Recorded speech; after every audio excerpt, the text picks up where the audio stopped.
Assalamualaikum warahmatullahi wabarakatuh. Kami dari kelompok 13 akan mempresentasikan hasil diskusi kami terkait mendiagnosis adiksi internet. Sebelumnya, perkenalkan nama saya Nuriski Muharroma Isnaini, NIM 014, dan rekan-rekan saya, yang pertama Naafilia Dwinda Diniari NIM 015, Siska Widya Maharani NIM 023, Jasmine Syahira Altaf NIM 085, dan yang terakhir Hadian Syah Maulana Dewa NIM 110. Langsung masuk ke materinya ya. Terdapat 5 ciri pokok adiksi nafza yang bisa diterapkan pada penderita adiksi internet. Salience, tolerance, mood modification, loss of control, withdrawal, denial and concealment, dan relapse. Oke, kita masuk yang pertama ya, salience. Motivational salience adalah proses kognitif dan bentuk perhatian yang mendorong perilaku menuju atau menjauhi objek, peristiwa, dan akibat. Nah, salience ini memiliki sifat adiktif.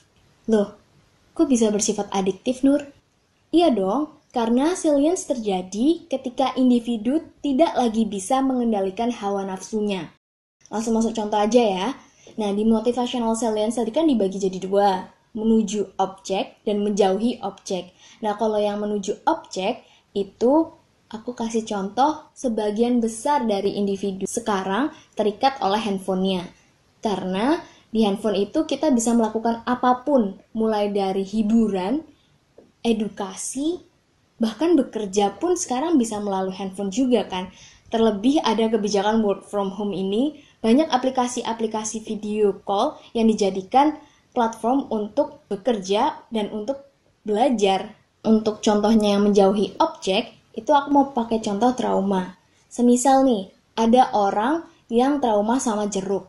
Nah, orang ini bakalan menjauhi apapun yang berkaitan dengan jeruk. Mulai dari melihat hingga makan jeruk pun dia akan menghindari itu. Dia nggak mau makan jeruk, kayak gitu. Bahkan makan makanan yang perisa-perisa jeruk itu dia nggak mau. Terus letak adiktifnya tuh di mana sih, Nur? Kalau yang menuju objek kayaknya udah kelihatan kan ya dari kecanduan handphonenya itu tadi. Dia pakai secara terus-menerus handphonenya, terus dia nggak sadar kalau ternyata waktunya sudah lama banget. Nah, kalau misalkan yang menjauhi objek, itu kan tadi pakai trauma. Nah, itu kok bisa dikatakan adiktif, Nur? Iya dong, orang kalau trauma, dia akan menjauhinya kan nggak sekali 2 kali doang, tapi dia akan menjauhi secara terus-menerus sampai trauma itu hilang. Kecuali kan ada treatment buat yang menghilangkan trauma itu dengan melakukan trauma itu. Semisal kayak contoh tadi, orang itu kan trauma dengan jeruk, otomatis dia akan di treatmentnya supaya tidak trauma lagi, dia akan dipaksa untuk mungkin mencium bau jeruk, atau hanya melihat jeruk, atau mulai memakan makanan perisa jeruk, seperti itu. Tapi yang kita bicarakan sekarang, yang menjauhi objek adalah traumanya, bukan terapi untuk menyembuhkan traumanya. Kedua, tolerance. Tolerance atau toleransi yang kita tahu selama ini kan artinya sikap saling menghargai. Nah, tahu nggak sih teman-teman, sebenarnya toleransi itu juga punya makna lain, yaitu peningkatan daya tahan atau kapasitas terhadap dampak dari suatu hal yang rutin dilakukan. Hah? Maksudnya kayak gimana? Contoh, maraton drama. Buat kalian yang suka nonton drama, entah itu drama Korea, entah itu drama Thailand, apapun itu dramanya, kalian kan pasti merasa bahwa drama itu kan memiliki sifat adiktif. Jadi kayak semisal kalian udah nonton episode 1, kalian ini penasaran lagi sama episode 2, kalian penasaran lagi sama episode 3, kayak gitu kan, terus aja kayak gitu. Nah, awalnya kalian nonton nih drama dari episode 1 sampai episode 3 jam 6 sore, otomatis kalian selesai kan jam 9 malam. Kalian selesai jam 9 malam ini karena kalian udah ngerasa ngantuk banget nih. Nah, oke deh, kalian ngantuk, kalian tidur jam 9 malam. Besoknya kalian nonton dari episode 4 sampai episode 10, otomatis meningkat tuh 2 kali lipat. Yang awalnya cuma 3 jam jadi 6 jam. Nah, otomatis kalau start waktunya sama dari jam 6 sore, kalian bakalan tidur jam 12 malam untuk ngabisin drama itu tadi dari episode 4 sampai episode 10. Nah, di situ adalah proses tubuh kalian untuk mentoleransi peningkatan kalian tidur lebih malam. Jadi contohnya tuh kayak gitu. Lanjut, yang ketiga, mood modification. Mood modification dapat dilakukan dengan cara strategi coping. Nah, apa sih itu strategi coping? Strategi coping adalah cara untuk melupakan derita yang dialami dengan melibatkan diri pada kegiatan lain. Contoh nih, semisal kalian itu seharian lagi nggak mood, bawaannya pengen marah, bawaannya pengen nangis. Akhirnya kalian memutuskan buat dengerin lagu yang slow, kayak jazz, terus ballad, kayak gitu. Terus kalau misalkan kalian masih belum bisa moodnya kembali, biasanya kan kalian juga mencari lagu-lagu yang relate gitu, misalkan relate sama keadaan kalian saat itu. Nah, akhirnya membuat kalian menangis. Nah, ketika menangis itu suatu bentuk peluapan emosi kalian, akhirnya kalian menjadi lebih tenang kayak gitu. Atau suatu kondisi ketika kalian mungkin lagi ada problem di rumah, terus akhirnya kalian yang suka berorganisasi memutuskan untuk ikut organisasi supaya lebih banyak kegiatan di luar daripada di dalam rumah. Nah, dan juga kalian berpikiran bahwa ikut organisasi itu merupakan pelampiasan yang lebih positif. Nah, itu juga suatu bentuk strategi coping dari diri kalian, dan setiap individu itu memiliki strategi coping yang berbeda-beda. Loss of control, yaitu tidak dapat mengendalikan perilaku mereka, dan konsekuensi ini berpengaruh pada psikososial, pekerjaan, sekolah, hubungan, serta suasana hati depresif yang persisten.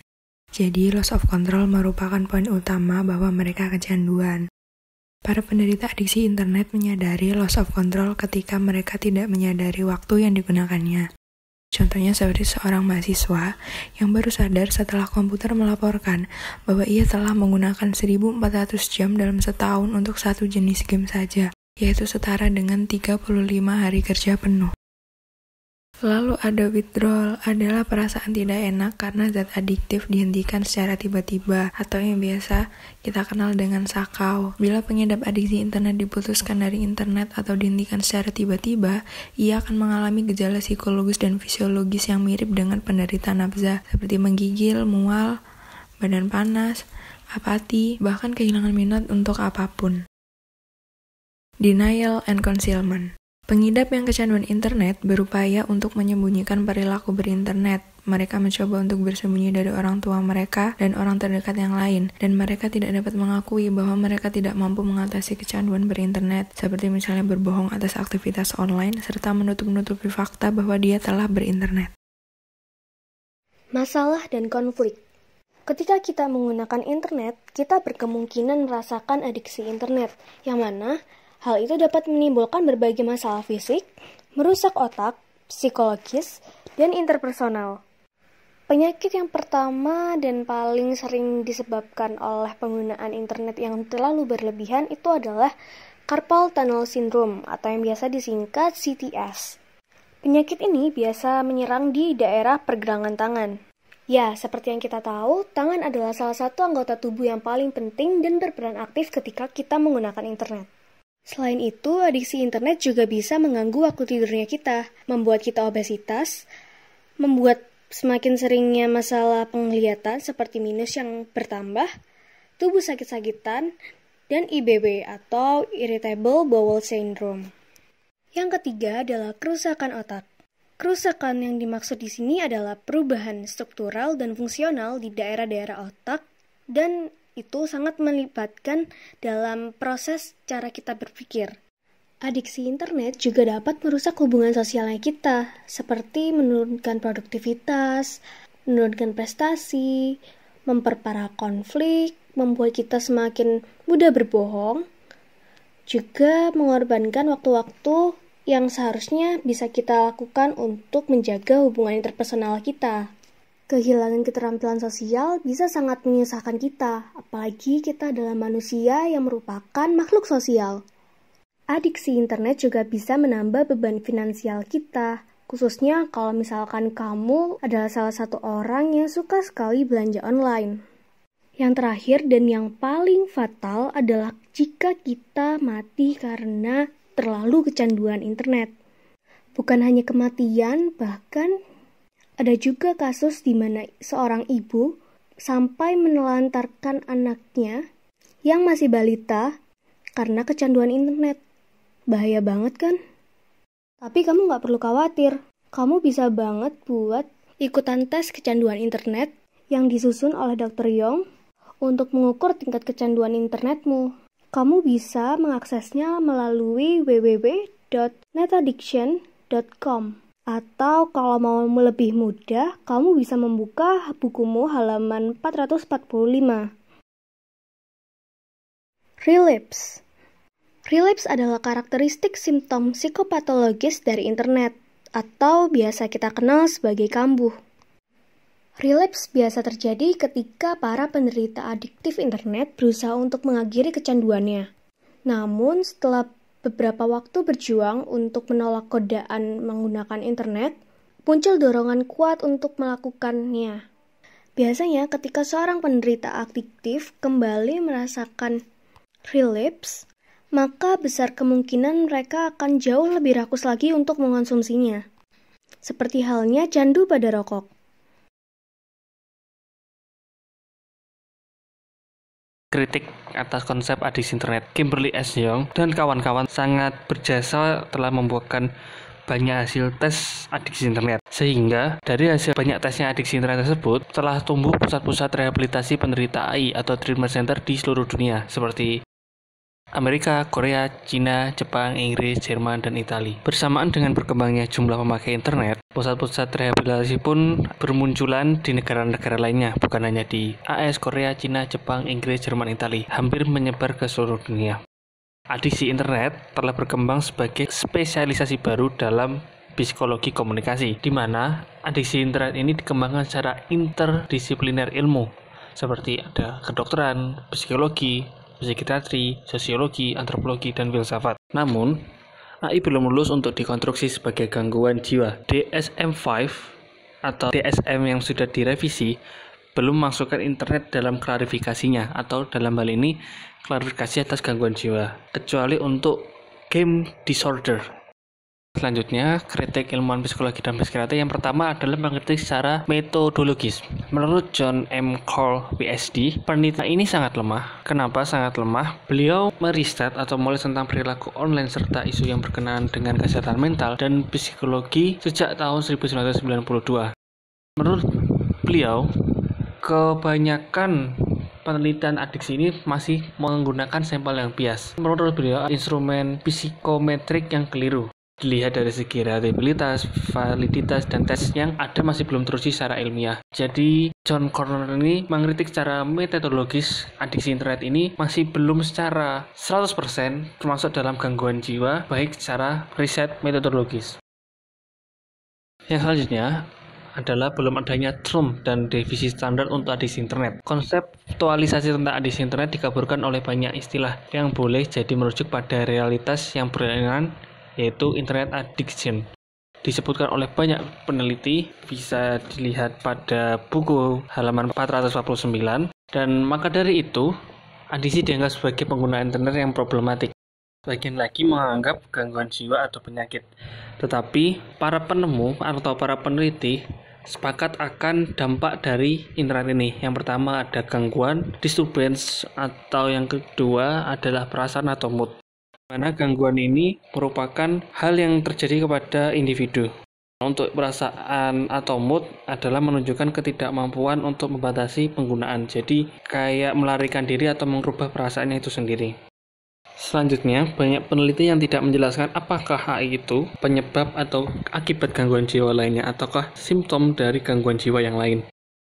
Kimberly S. Young mengatakan bahwa penelitian dulu gangguan AI itu masih berkorelasi dengan depresi. Kan penelitian di Korea yang menggunakan instrumen AI dari Kimberly S. Young menunjukkan bahwa penggunaan internet yang patologis menghasilkan akibat hidup yang negatif. Kehilangan pekerjaan, hancurnya pernikahan, beban finansial, dan kegagalan akademis. Tetapi, studi juga menunjukkan bahwa mayoritas yang memenuhi syarat AI atau gangguan itu adalah orang-orang yang telah menderita kesulitan interpersonal dan stres. Jadi lebih dulu mengalami gangguan interpersonal dan stres.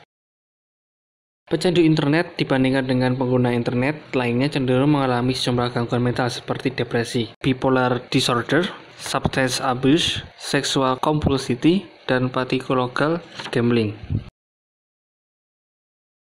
Pseudoscience. Teori ini dikemukakan oleh Vaughan Bell, neopsikologis dan klinis di Universitas Antioquia dan King's College di London, menganggap bahwa hiruk-pikuk tentang AI adalah pseudoscience. Ini tampak seperti ilmu namun bukan ilmu. Bell tidak percaya bahwa respon fisik ketika menggunakan waktu online menyebabkan orang menambah pengguna internet. Teori ini berdasarkan anggapan dopamin dalam otak. Bell juga menyatakan saat kita melakukan kegiatan menyenangkan, dopamin naik, tetapi tidak serta-merta menyebabkan adiksi. Diperlukannya faktor waktu. Jadi gini, ada contoh saat kita merasa senang akan mendengarkan lelucon Cak Lontong, bukan berarti kita terkena adiksi Cak Lontong. Kita hanya sekilas merasa senang akan apa yang diucapkan, apa yang dileluconkan Cak Lontong, tapi bukan berarti kita selalu mendengarkan lelucon Cak Lontong, kan akan menjadi sebuah kebosanan. Namun akan berbeda lagi saat kita mendengar Cak Lontong terus-menerus dan suka. Itu akan menyebabkan sebuah adiksi. Jadi menurut Vaughan Bell ini memang saat kita menggunakan internet, saat kita mendengarkan lelucon atau apa yang menyenangkan dan sehingga dopamin kita naik, itu merupakan sebuah gejala. Namun bukan berarti kita langsung terindikasi atau terkena adiksi dari internet. Diperlukannya faktor waktu untuk menentukan apakah kita terpapar adiksi internet atau tidak. Masalah pilihan. Menggunakan internet secara berlebih bukanlah indikator adiksi, karena internet bisa juga menjadi pilihan menarik daripada yang lainnya. Misal, streaming drama Korea lebih menarik daripada mendengarkan dosen menerangkan. Gene Hamann, psikolog Maitland Hospital dan dosen di Harvard University, percaya bahwa penggunaan internet adalah masalah pilihan, bukan kompulsi atau dorongan. Maksudnya, penderita adiksi akan berhenti karena pilihan mereka sendiri tanpa bantuan profesional. Berhenti di sini bukan berarti tidak menggunakan sama sekali, tetapi mereka mengurangi. Pada umumnya, berhenti karena kesulitan finansial, hubungan kekeluargaan, pekerjaan, dan kesehatan. Contohnya, mata saya merah karena terus-menerus menatap layar ponsel. Maka dari itu, saya mengurangi penggunaan ponsel saya. Lalu, Sarah Kleiser, Profesor Human Computer Interaction di Carnegie Mellon University, melakukan penelitian yang hasilnya kebanyakan mereka bisa mengurangi penggunaan internet karena kemauan diri sendiri. Bahaya medikalisasi dan labeling. Medikalisasi yaitu proses di mana kondisi dan masalah manusia didefinisikan dan diberlakukan sebagai kondisi medis. Jadi, banyak kejadian sehari-hari yang tidak dikhawatirkan orang sekarang diberi nama medis. Contohnya, saya melakukan live mukbang show di salah satu rumah makan, dan orang-orang sekitar menganggap saya bahwa saya itu loneliness atau kesepian. Nah, padahal itu merupakan salah satu pekerjaan saya sebagai YouTuber misalnya. Psychiater enter, yaitu masuk ke dalam diagnosis yang dilakukan pihak profesional, dan Anda sudah mengakuinya terkait lebih atau kurangnya diagnosis tersebut. Diagnosis ini tuh ada kaitannya dengan gangguan psikis kalian. Jadi, untuk mengetahui lebih atau kurangnya diagnosis tersebut, gangguan psikis kalian itu harus didefinisikan oleh seorang profesional, yaitu psikiater. Contohnya si A mengidap hypersexual disorder atau minat terhadap kegiatan seksual yang berlebih. Saat itu si A melihat berita di internet, skandal seksual yang menimpa artis C misalnya. Lalu si A tuh membenarkan pemberitaan tersebut. Pembenaran yang dimaksud si A adalah seksualnya. Nah, jadi tidak selamanya orang yang menggunakan internet berlebih selalu atau bisa dikatakan dengan adiksi internet.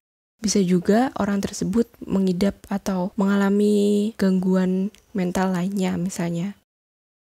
Mediclist, bahasa dokter yang tidak hanya mengidentifikasi penyakit, tetapi juga menggandakan atau memperparah. Menurut Bell, penyebutan penggunaan internet berlebih sebagai penyakit adiksi internet memberikan kesan ketidakberdayaan.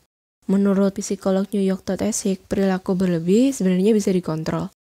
Tetapi begitu mendengar mediclist, ia tidak bisa mengendalikannya. Contohnya, aku mengisi evaluasi diri sendiri di sebuah kuesioner misalnya. Di sana aku bilang kalau aku tuh rajin, aku suka belajar, aku selalu tertidur dengan laptopku, aku jarang tidur karena kegiatan internetku. Nah, lalu hasil dari kuesioner tersebut membuatku cemas karena kegiatan internetku tuh ternyata mengganggu. Padahal Padahal nih, aku menggunakan internet itu untuk kegiatan kuliah atau untuk refreshing dan lain sebagainya.